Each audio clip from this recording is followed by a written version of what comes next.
E aí, pessoal, você está só acostumado a ver os meninos aqui, né? Mas hoje é diferente. Hoje é só as meninas. E tá o quê?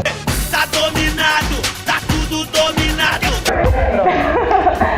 Hoje a gente tá aqui com a Cris. Oi, gente! E com a Aline. Oi!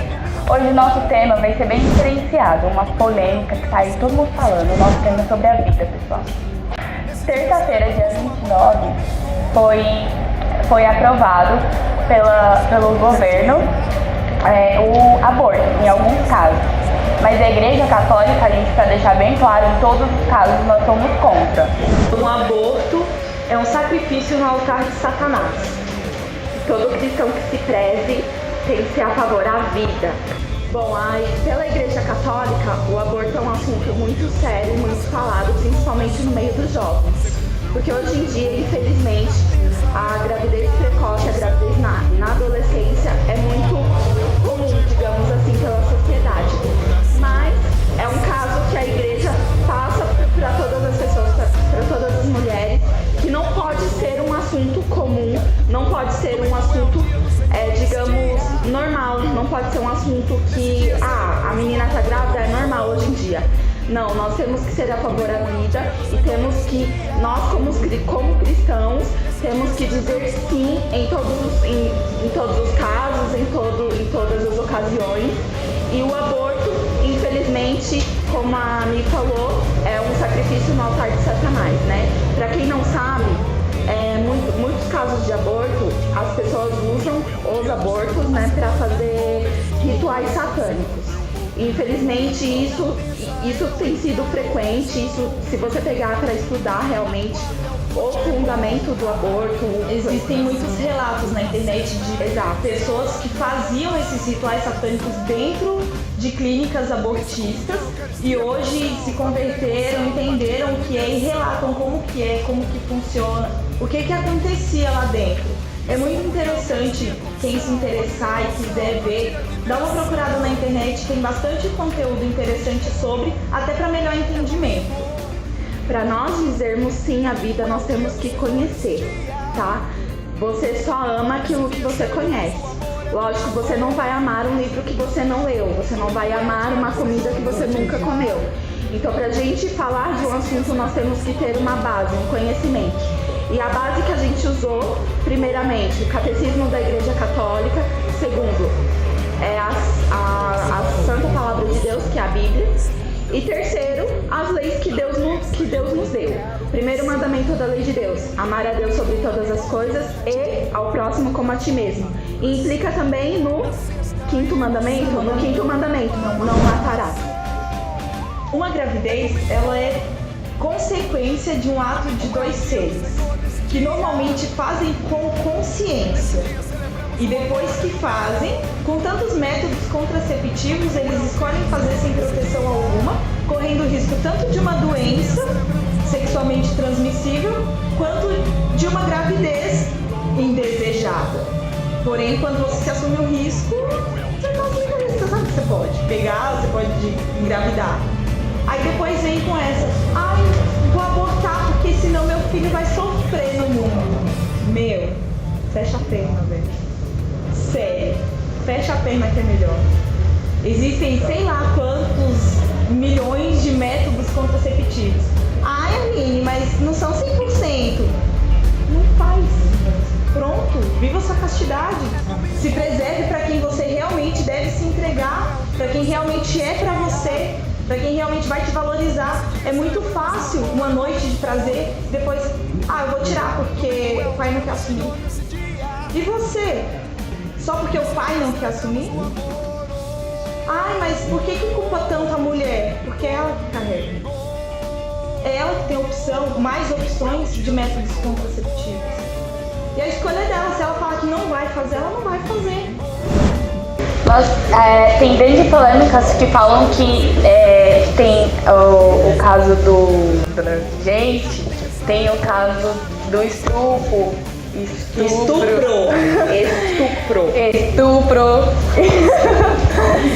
Mas assim, nós temos que ser a favor da vida independente de qualquer ocasião. Jesus nos fala que nós devemos ser a favor da vida e nós só estamos fazendo aquilo que Ele nos diz. Então é difícil? É muito difícil. Só que se você não quer cuidar do seu filho, existe tantas, Inclusive instituições católicas. isso, muitas, que tipo, adotam, sabe? E tem tanta gente querendo adotar também, que tá na fila de espera. É só você, sabe, não é fácil, não é. Mas em vez de você abortar, vai lá e pensa na vida do próximo e faz isso. Um adendo, em situação de estupro ou algo do tipo, eu acho que a resolução não é tirar a vida daquela criança. Até porque ela não teve culpa, né? Ela não pediu para ser concebida. Ela não é culpada. Assim como a mãe também não, mas eu acho que o que deve acontecer, o que a sociedade brasileira ou a sociedade no geral deve oferecer é um auxílio na questão psicológica, emocional, de tudo que acontece, tudo que aquela mulher viveu, e auxiliar também na criação daquela criança. Matar não vai resolver os problemas. Talvez causem mais problemas psicológicos à mãe.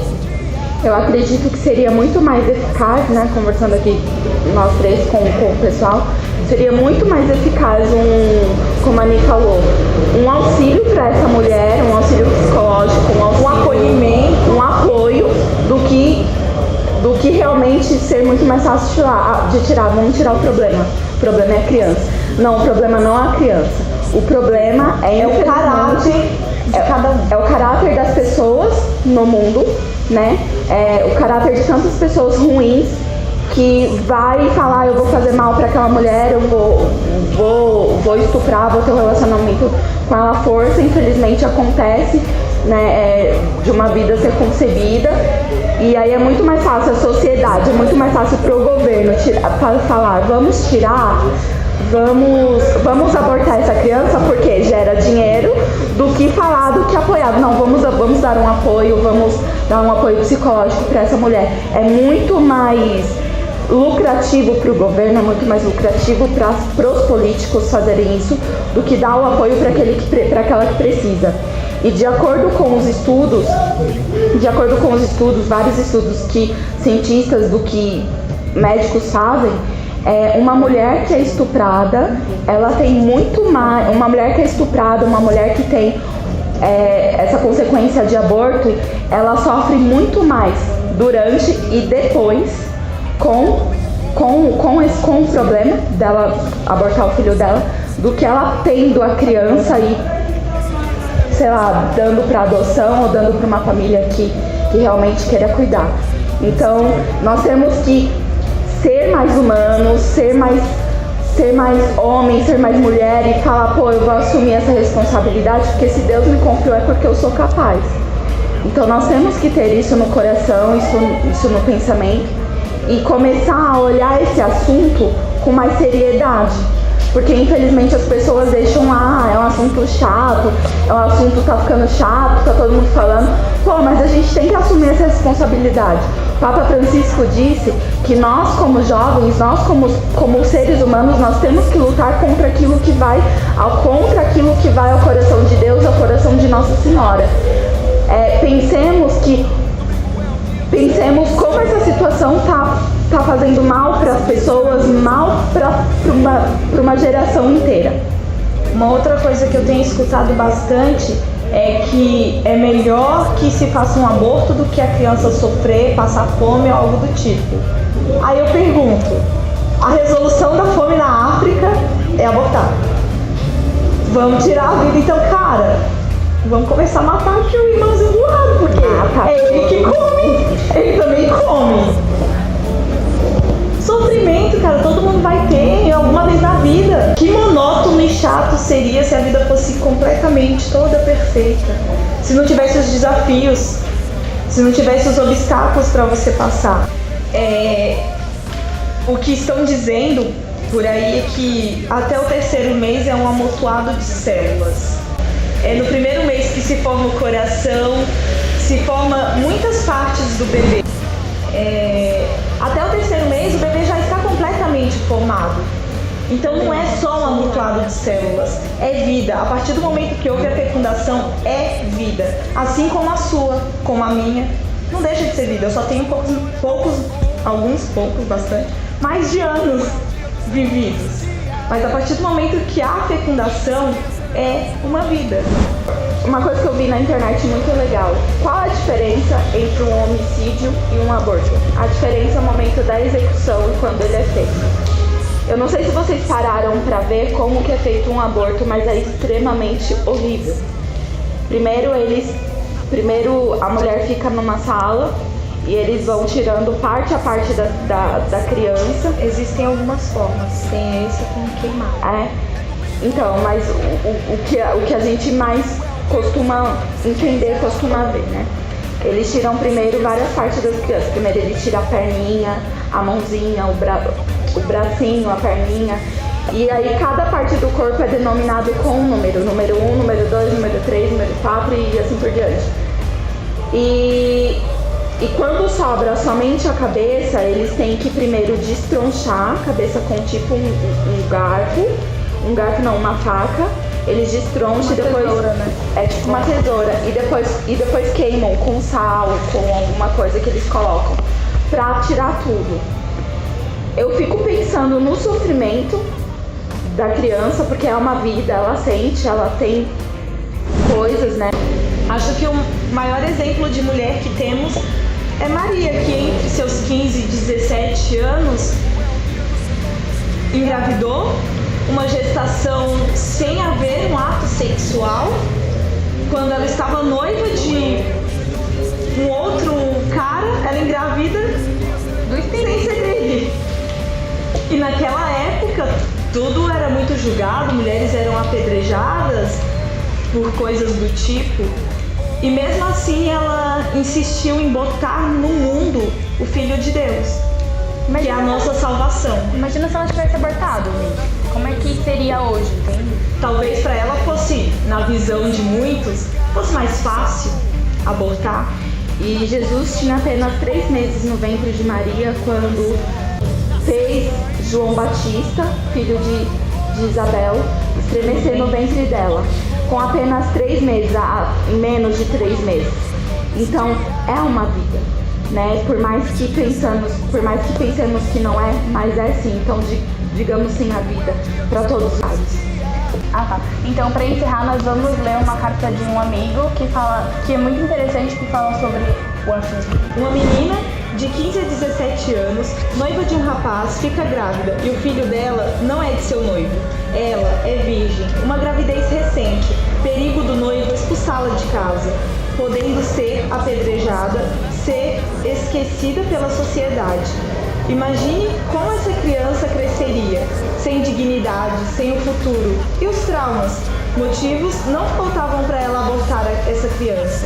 Ela sabia que seria difícil, mas algo dentro dela falava: esse filho vai trazer bênçãos. Ela resolveu encarar, o noivo resolveu apoiá-la, porém as coisas não estavam fáceis. Corria o risco de, quando a criança nascesse, fosse morta pelo sistema político daquela época. Mesmo com tantos motivos para abortar, ela resolve escutar a voz dentro dela falando: bendito fruto do teu ventre. Tudo estava muito difícil. Nas vésperas do parto, não haviam hospitais abertos. Havia somente um estábulo. Mas mesmo assim, ela ainda acreditava que aquele filho seria uma bênção. O filho nasce, cresce, muda a história do mundo, morre, ressuscita. O nome dessa corajosa mãe é Maria, e desse filho, que é uma bênção, é Jesus. Eu sou a favor da vida. Aborto, nunca. Esse texto é do Felipe Torres, foi postado nas redes sociais ontem, dia 2 de dezembro. Nós agradecemos a sua atenção e para deixar no ar, nós queremos deixar, sabe, para você pensar antes de você que é adolescente, você que é jovem, para você pensar antes de você tomar essa decisão, porque você também pode sofrer com isso. Não se esqueça de dar um like no nosso vídeo, inscreva-se no nosso canal e compartilhe o vídeo para que mais pessoas tenham acesso a esse conteúdo. É um assunto polêmico, a gente poderia passar aqui o resto do dia falando e mesmo assim não conseguiríamos falar sobre tudo. Mas vale a pena entrar em discussão, porque é nessa de não entrar em discussão, assuntos que não são falados, que a gente vai sendo feito de bobo e passado para trás no mundo. Lembrando que toda semana tem um vídeo novo, então fiquem atentos para ver, compartilhar, falem para os amigos. E o canal Filhos da Cruz está aí para isso, para a gente conversar, ter um jogo aberto, conversar, falar sobre esses assuntos e partilhar mesmo as nossas ideias. Bom, então, gente, nós agradecemos novamente e em nome do Pai, do Filho e do Espírito Santo. Amém.